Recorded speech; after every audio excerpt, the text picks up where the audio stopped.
अस्सलाम वालेकुम student.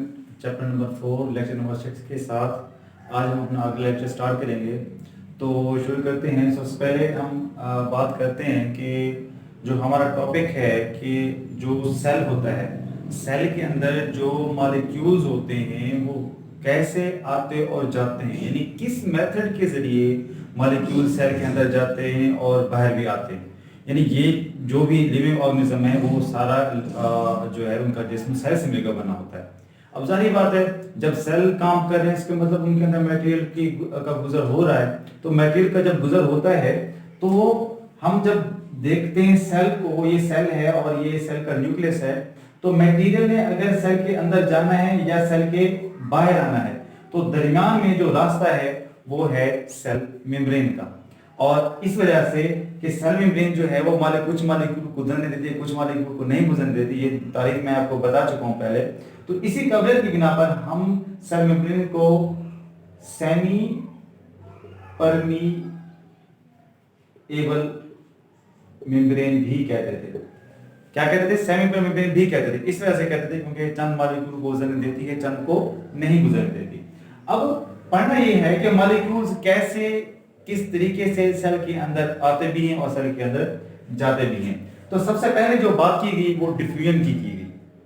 Diffusion, इसका मैं सिंपल आपको देखिए ये बताऊं कि जब मॉलिक्यूल जो हैं वो किसी भी जगह पर मॉलिक्यूल जब ज्यादा इर्तिकाज से कम इर्तिकाज की तरफ जाते हैं, यानी इसकी मैं आपको एक मिसाल आपके एक होम में घर की दूं कि जैसे कि आप एक कूलर में पानी भरते हो, उसकी टोंटी से आप गिलास में पानी भरते हो। अब कूलर में आप देखें कि कूलर के अंदर पानी ज्यादा है और गिलास में कम है, तो कूलर से पानी आ रहा है गिलास में, वो ज्यादा से कम की तरफ आ रहा है। इस अमल को हम डिफ्यूजन कहते हैं, ठीक है। और ये जो डिफ्यूजन का अमल है ये सिर्फ ये नहीं कि मैं वो कूलर की मिसाल दे रहा हूँ पानी वाली, नहीं, हमारे जिस्म के अंदर मुख्तलिफ जो केमिकल प्रोसेसेस होते हैं वो इसी डिफ्यूजन की वजह से ही होते हैं। जैसा कि जो हम खुराक खाते हैं, जैसे कि ग्लूकोज की मिकदार है, जब हमारे खून में ग्लूकोज की मिकदार कम होती है तो जब हम खाना खाते हैं वो हजम होता है, हजम होने के साथ वो हमारी छोटी आंत में जाता है, बड़ी आंत में जाता है, वहां से विलाई के जरिए वो जो खुराक होती है वो हमारे ब्लड में चली जाती है, ग्लूकोज चला जाता है। क्यों? क्योंकि वहां पर भी डिफ्यूजन होती है कि कुछ ब्लड के अंदर ग्लूकोज की मिकदार कम होती है और हमारी जो खुराक हजम होती है वहां ज्यादा होता है, इस वजह से ग्लूकोज वहां से डिफ्यूज करके चला जाता है। तो बहुत से प्रोसेस ऐसे हैं कि जिनके जरिए मॉलिक्यूल्स का तबादला होता है, तो इस अमल को हम डिफ्यूजन कहते हैं। और इस डिफ्यूजन को हम पैसिव डिफ्यूजन भी कहते हैं। पैसिव डिफ्यूजन इस वजह से कहते हैं कि ये जो डिफ्यूजन है इसमें मॉलिक्यूल्स को एक जगह से दूसरी जगह जाने के लिए कोई एनर्जी खर्च नहीं करनी पड़े, कोई भी एनर्जी, वो टोटल एनर्जी के बगैर ही जो है एक जगह से दूसरी जगह ट्रांसफर होगा। इस वजह से जो डिफ्यूजन है हम इसको पैसिव डिफ्यूजन भी कहते हैं। उम्मीद करता हूं ये पॉइंट समझ आ गया होगा।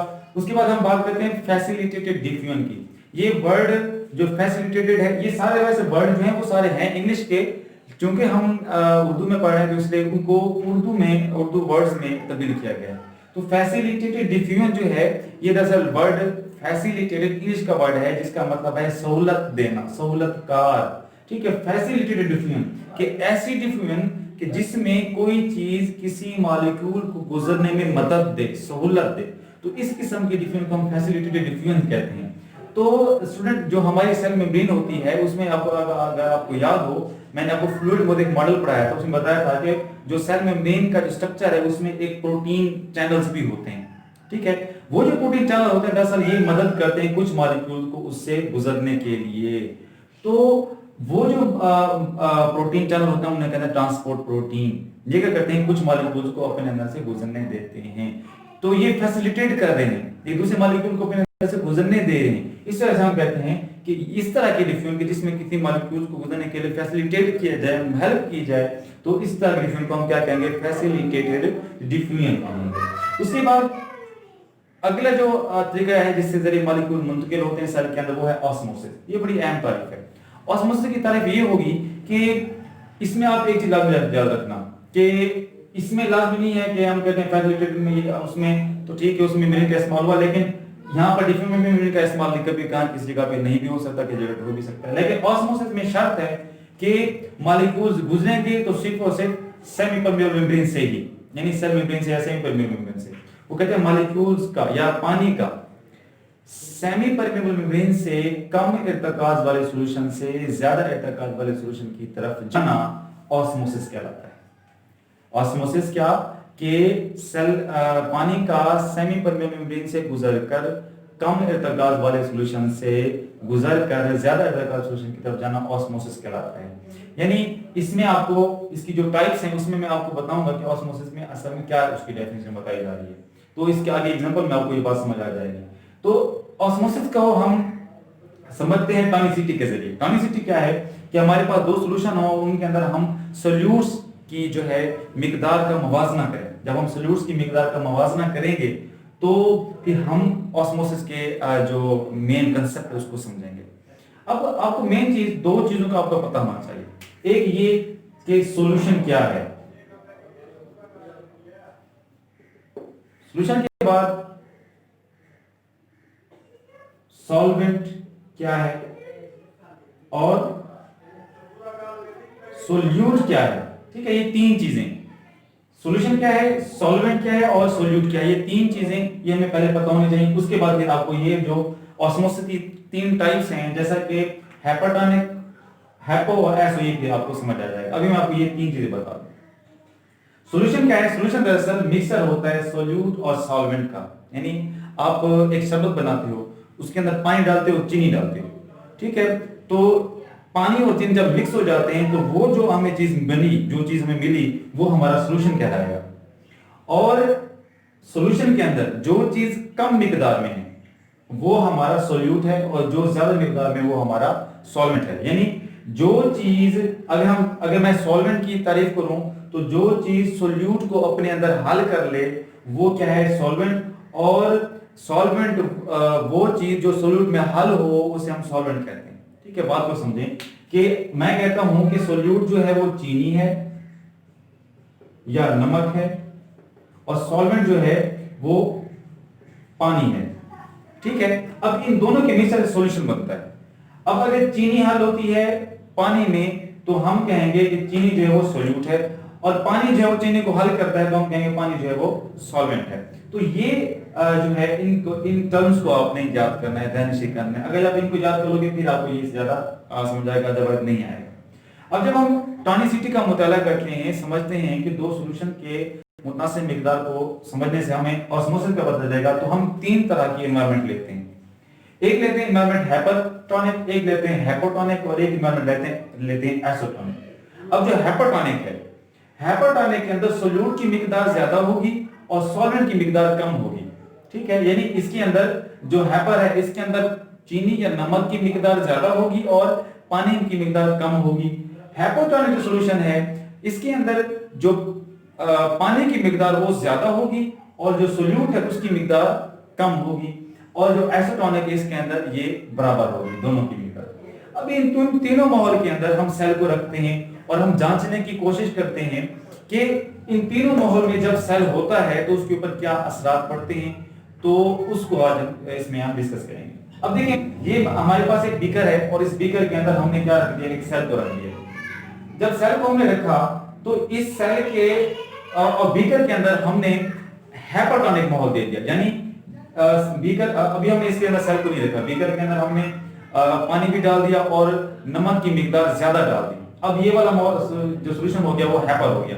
अब जब हमने इसके अंदर सेल को रखा तो कंपेयर ये हुआ कि जो सेल है, सेल के अंदर पानी की मिकदार जो है वो ज्यादा है और जो नमक की मिकदार है वो, सोल्यूट की मिकदार है वो कम है।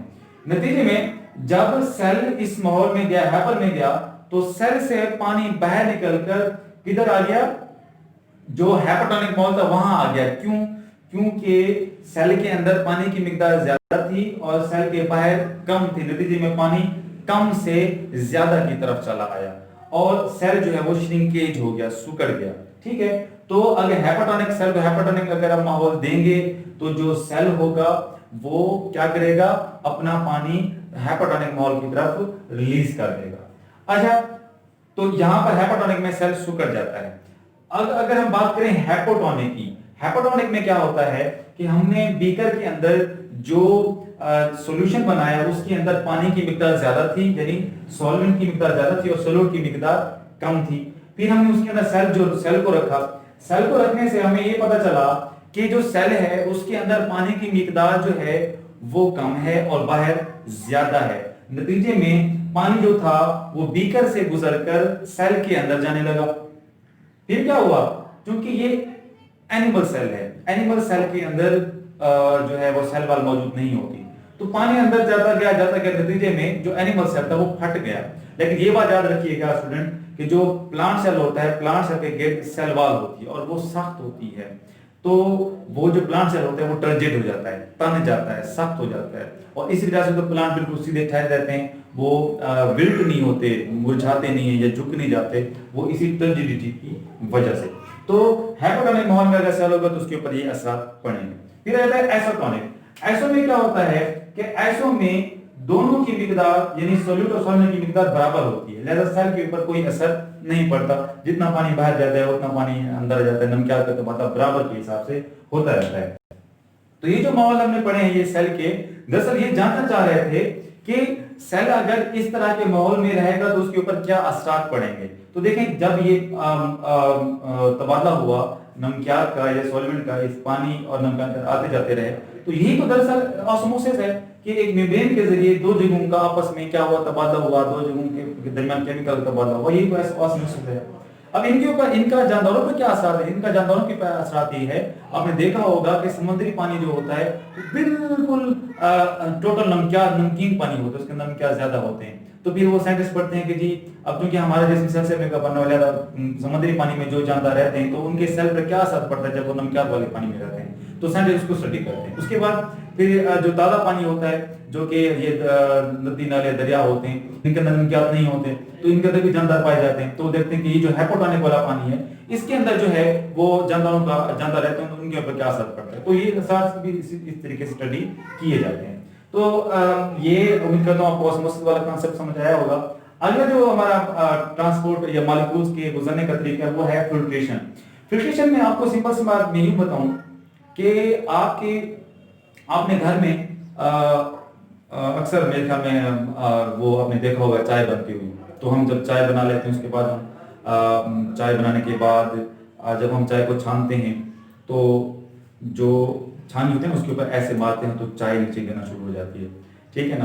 तो दरअसल हम वो एक क्या करते हैं, दबाव डालते हैं, दबाव डालने से जो पत्ती होती है ऊपर ठहर जाती है और पानी जो होता है वो जो है वो वहां से नीचे गिर जाता है या चाय गिर जाती है साफ होके, यानी कि जो इम्प्योरिटीज होती हैं वो ऊपर ठहर जाती हैं, जो और साफ पानी या साफ चाय वो नीचे आ जाती है। तो इस अमल को फिल्ट्रेशन कहते हैं, यही तो अमल है फिल्ट्रेशन। और इसमें वहां पर तो मैंने देसी मिसाल दी कि प्रेशर के जरिए, और प्रेशर जो था वो हाथ का था, लेकिन जो जिस्म के अंदर होता है वो प्रेशर जो होता है वो हाइड्रोस्टैटिक प्रेशर होता है। हाइड्रोस्टैटिक प्रेशर कहते हैं कि किसी फ्लूइड की वजह से जो प्रेशर हो, ठीक है, फ्लूइड की वजह से, पानी की वजह से, या जैसे कि हमारा जिस्म है, हमारे जिस्म के अंदर जो मॉलिक्यूल्स फिल्टर होते हैं वो हमारे ब्लड प्रेशर की वजह से होते हैं। बहुत सारे मॉलिक्यूल जो होते हैं वो फिल्टर होते हैं हमारे जिस्म के अंदर, हमारा ब्लड भी फिल्टर होता है, वो ब्लड प्रेशर की वजह से होता है। तो इस अमल को हम प्रेशर फिल्ट्रेशन भी कहते हैं कि प्रेशर के दबाव से किसी चीज का साफ हो जाना, तो उसको हम फिल्ट्रेशन कहते हैं। उसके बाद है एक्टिव ट्रांसपोर्ट। एक्टिव ट्रांसपोर्ट जो है वो डिफ्यूजन का उलट है, मॉलिक्यूल्स ट्रांसपोर्ट होते हैं, एक जगह से दूसरी जगह जाते हैं, लेकिन इसमें फर्क ये है कि इसमें एनर्जी खर्च होती है। क्या होता है कि एक्टिव ट्रांसपोर्ट एक्टिव इस वजह से कहा गया है क्योंकि इसके अंदर मॉलिक्यूल्स जो हैं वो कम से ज्यादा की तरफ जाते हैं। जैसा मैंने आपको डिफ्यूजन में कहा था कि कूलर से पानी आता है गिलास में भर जाता है, लेकिन जब मैं आपको ये कहूं कि जी जो गिलास में पानी आया आप उसी तरह से दोबारा कूलर में आप डालो तो आप नहीं डाल सकोगे, आपको ज्यादा मुश्किल होगी। तो जब आप वो पानी को दोबारा डालने की कोशिश करोगे तो आपको एनर्जी उसमें ज्यादा लग सकती है। तो इस अमल को हम क्या कहते हैं, एक्टिव ट्रांसपोर्ट कहते हैं कि मॉलिक्यूल्स कम से ज्यादा की तरफ जाते हैं और एनर्जी के खर्च के जरिए, और एनर्जी जो खर्च होती है वो किसके जरिए होती है, एटीपी की सूरत में। किस सूरत में एनर्जी खर्च होती है, एटीपी की सूरत में एनर्जी खर्च होती है, और वो एक्टिव ट्रांसपोर्ट का बायस बनती है। इसके लिए हमारे अंदर जो जिस्म के अंदर मैकेनिज्म है वो हमारे जो न्यूरॉन सेल्स हैं वो सोडियम और पोटेशियम आयंस के तबादला करते हैं, उसके लिए वो सोडियम पोटेशियम पंप को जिसको हम सोडियम पोटेशियम पंप कहते हैं, इसके अंदर जो ट्रांसपोर्ट होती है वो एक्टिव ट्रांसपोर्ट होती है। उसके बाद सेल के अंदर कुछ मटेरियल जो है, सेल कुछ चीजें अपने अंदर लेता भी है, कुछ बाहर भी निकालता है, तो वो कौन सा तरीका है?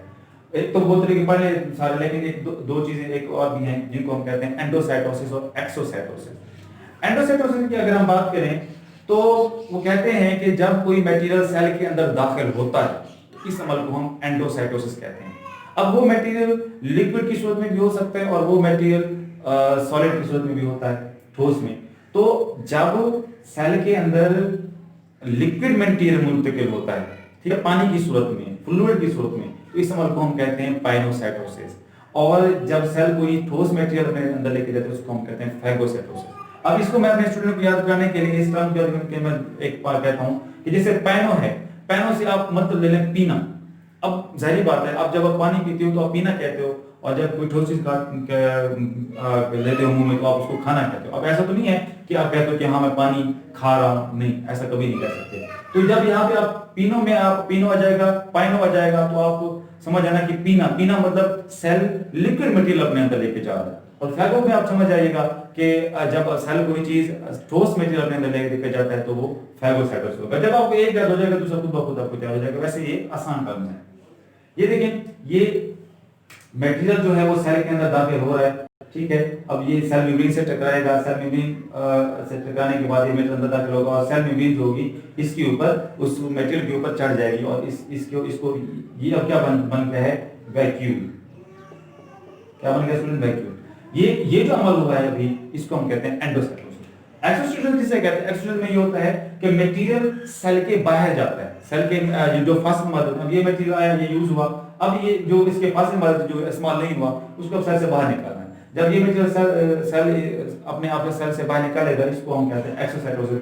और ये देखें, ये जो मेम्ब्रेन यहाँ पे लगी थी अब दोबारा इसके साथ जुड़ जाएगी और मटेरियल जो होगा सेल से बाहर निकल जाएगा। तो इस अमल को हम कहते हैं एक्सोसाइटोसिस। तो स्टूडेंट, ये सारी टर्म्स जो थी, ये सारे टर्म्स जो थी, इससे हम ये पता लगाते हैं कि क्या सेल के अंदर जो मादे होते हैं वो कैसे दाखिल होते हैं और कैसे बाहर निकलते हैं।